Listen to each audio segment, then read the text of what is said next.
name is Daniel Bennett. I'm the senior pastor at Bethany Community Church in Central Illinois, and I'm the author of the book, A Passion for the Fatherless. This video and the following videos that accompany it are designed for people who are using the book in conjunction with a small group Bible study. I've talked with several people who use the book or who desire to use the book in the context of their local church and for a Bible study, and they said, Daniel, we like the book, but I'm a little intimidated teaching this in a small group, and can you put some videos together? And so these videos are designed for people to use in conjunction with A Passion for the Fatherless. And if you're a small group leader, you may want to play these videos before you begin the study group time, or you may wish to simply watch them and then repeat the brilliant things that I say so that you also look brilliant. Or you may just decide, you know what, those videos aren't that great. If that guy can do it, I can do it and do it better. And any of those options are great, of course. Let me tell you a little bit about the history of A Passion for the Fatherless, the book, and why I think a small group Bible study is so helpful to use as you go through the book with people in your church.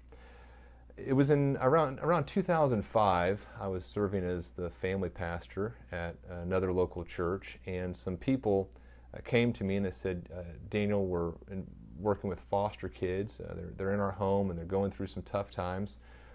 Would you do some counseling with them and talk to them about their problems and about the gospel and just give them another person to talk through as they're kind of wrestling with some things? And I said, absolutely, I'd love to do that. And so I began to meet with these kids, and I told the foster parents, I said, man, this is just one of the most amazing things I've ever been a part of. It's so neat to see these children respond to the good news of Jesus Christ. I said, I do have one question. Is this legal? Like, am I going to get in trouble for sharing the gospel with these kids?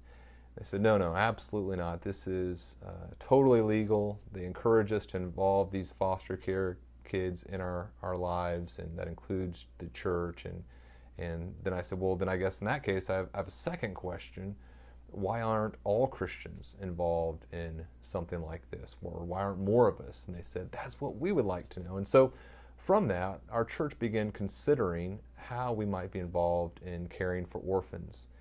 And there were some people in our church who came along and began to look at the practical sides of how to begin an orphan care ministry, and we'll talk some more about that. But I began to really wrestle with the theological issues related to orphan care ministry. One, what is an orphan? What does God say about the orphan? And as I began to see that God was very passionate about the fatherless, I began to ask the question, well, then why is he so passionate for the fatherless? How is God glorified through orphan care ministry? And so these were all things that I was wrestling with. And then as we began this ministry, and I watched families who had gone through caring for the fatherless or were in the process of considering it, I began to see a whole host of other spiritual issues and theological issues that related to the area of orphan care ministry. Things like suffering, difficulty in life. How do I as a Christian understand the suffering that I've been called to, and how do I prepare for that in orphan care ministry? How do I make decisions in a godly way about how to be involved in orphan care ministry? How do I view my possessions in light of eternity? Just a whole host of issues. How do I understand the disenfranchised in the world, and how do I come alongside them? Anyway, what I saw, and what we as a leadership at this church that I was serving at saw, was that there was a need for people to be spiritually prepared to enter the orphan care ministry. Caring for the orphan is one of the most spiritually demanding ministries that a person can be involved in. And I believe the church needs to be preparing her people to pursue this ministry for God's glory in a biblical fashion. And so began the Bible study. And we began taking people through this Bible study. And as other churches found out about our ministry, they said, okay, well, how do we get a copy of what you're taking people through? And we began giving them some copies of what we were doing, and then it turned into the book, A Passion for the Fatherless, and now we're adding the study guide and the video series for people who desire a little bit more of a hands-on approach. I'm obviously not a video star, and so these videos are just going to be simply me sitting here at my desk as if you were coming in to have a conversation with me about caring for orphans. Now, I'm going to talk more than perhaps I would if you were coming in and we're having a conversation. I'll be much more wordy and dominating the conversation than I would be if we were having just a fellowship time here. But overall, I'll try to talk to you just like I was talking with you if you came into my office and we were talking about how to care for the fatherless. And here's kind of what I suggest for a Bible study if you're leading a small group Bible study in your church.